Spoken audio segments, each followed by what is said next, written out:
The Centers for Disease Control and Prevention on Tuesday confirmed the first case of Ebola has been diagnosed in the United States. Texas Health Presbyterian Hospital of Dallas officials said in a statement Monday that a patient was being tested for Ebola and had been placed in strict isolation due to the patient's symptoms and recent travel history. The patient left Liberia on September 19th and arrived in the United States on September 20th. CDC Director Dr. Tom Frieden said the patient expressed no signs of Ebola when departing Liberia or entering this country, but 4 or 5 days later on the 24th of September, he began to develop symptoms. According to Frieden, according to CDC officials, it is highly likely patient 1 has infected other people. The president has been notified by email of this case. He is expected to address the nation after he returns from vacation at an undisclosed location. Are rapidly emerging in towns and military bases housing undocumented immigrants. The CDC has outbreak specialists in places who are currently attempting to identify whether the causative agent is bacterial or viral. These illnesses are now appearing in communities near where the government is housing scores of illegal immigrants in detention centers. Sending your children to schools where illegal, undocumented immigrants are now being schooled can expose your children to scores of infectious agents. What can you do? Good hand washing, covering your cough, and not sending your child to schools can help prevent infection. In other words, homeschooling is a preventive option as there's no antiviral medicine, vaccine. Subsequently, avoiding exposure and washing hands is your children's only defense. Clearly, Obama is by overloading the government with financial demands and healthcare problems that cannot be met. This will collapse our society by creating chaos. Involve your family in activities that do not involve contact with those who may be infected. Outdoor activities such as gardening and landscape projects can be an alternative to contact sports which easily transmit diseases. Building walls and evergreen screens will help families obtain more privacy and thus have less contact with neighbors. This will help reduce contact exposures by shielding family members. Great tree suggestions for fast-growing screening include arborvitae, cypresses, pines and spruce trees.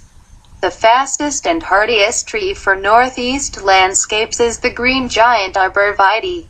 Highland Hill Farm is a leading grower of green giants. Call Highland for green giants at 215-651-8329. Ticks are among the most dangerous parasites that can attack both you and your dog. According to the Center for Disease Control, ticks can be found in the United States that are carriers of microorganisms that can cause human diseases such as Lyme disease and Rocky Mountain spotted fever. We now have a deer bait station that will apply a ticicide to deer to help control these critters with an effective rate of almost 98% reduction in tick populations in your area. The deer bait station has 4 paint rollers on it, which rub against the ears of the deer while they're eating. It's an efficient way to kill ticks on your property. This bait station has killed up to 98% of the deer ticks in an area. It's recommended that you use 1 feeding station for every 40 acres to get adequate coverage for your property. This feeder uses only, and I repeat, only whole, clean corn. And the deer will only eat about 1.5 pounds of whole, clean corn per deer per day. So it's not that much per deer to feed these deer and treat them. The storage bin for the corn on the deer bait station can tell you how many pounds of feed are being consumed by the deer. This relates directly to the amount of pesticide you're going to apply to the paint rollers. You need to follow the directions on the label to figure out how much pesticide to apply to the rollers. It's not difficult. It's very easy to do. This is the applicator gun. By squeezing this, Fluid will be sucked up through this tube that goes into the can. This is the pesticide. Follow the application directions and wear gloves. This is a new unit, so it's not dirty. But you'll draw in the amount of pesticide needed, and then you'll just push it down on top of the paint roller. So it's very easy to use. If you have any questions about it, read the directions. The directions are thorough. When placing corn in the feeder, do it on a dry day so the corn does not get moldy.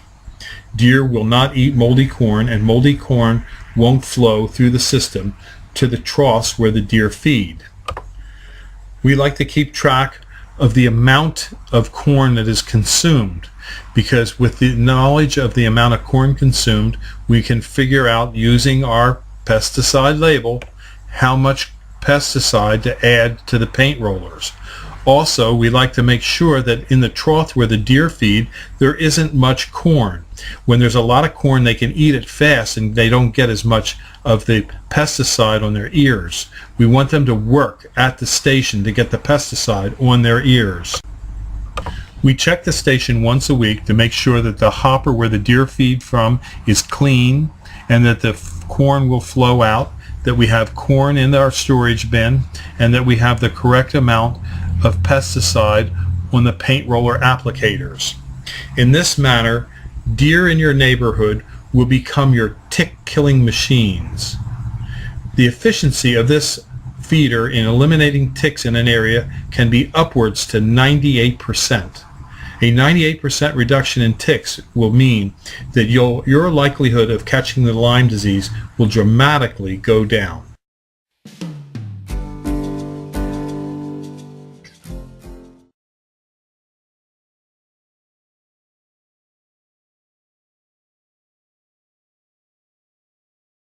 The Obama administration is making many people fill out Form 4473. It's a transactional record for the government when you buy certain items.